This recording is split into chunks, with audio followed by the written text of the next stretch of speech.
A few weeks ago, a friend of mine asked me to describe the game Zeno Clash. Recently playing through the game, most would expect to have a simple answer.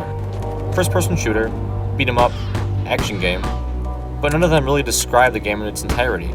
And together they make up a very unique combination that is Zeno Clash.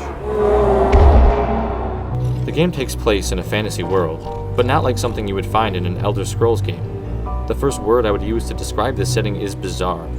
Much of the game looks like something pulled out of a Tim Burton creation, yet somehow remains cohesive and unique. The strange design of this game is so ludicrous and extraordinary that it can only be fully understood and appreciated from first-hand experience. Although the world of Zeno Clash seems to have developed a high enough level of technology to properly work with gears and explosives, it still feels very primitive, everywhere from the clothing to the weapons you are given throughout the game. You have access to a number of guns, but they are mostly limited to single-shot weapons, including a double crossbow that shoots skulls instead of bolts. They all have a very similar tribal feel, with the exception of the grenade launcher. Although the game does offer a handful of firearms to play with, they clearly aren't the most desirable choice when facing up against your enemies. Gunplay is required in a few rare occasions, including a number of boss fights and a flying insect here and there. Infinite ammo does make up for the hassle of somewhat shoddy gun mechanics, but they also happen to leave open holes for very cheap tactics.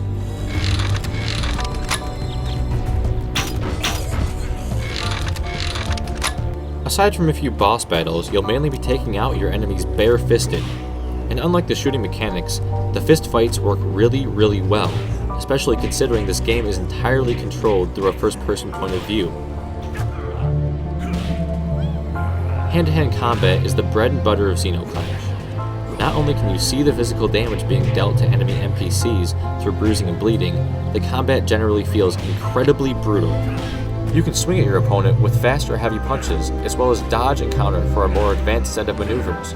You'll also run into a few larger class enemies that can only be taken out using an armed melee weapon, like a makeshift sword or hammer. Regardless of how you actually choose to fight, the gameplay is hectic and fun.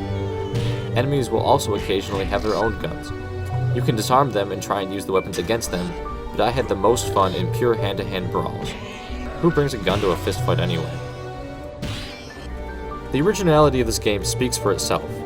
Although the shooting is a bit messy and perhaps unneeded, it also offers a different flair that breaks up the usual punch-outs.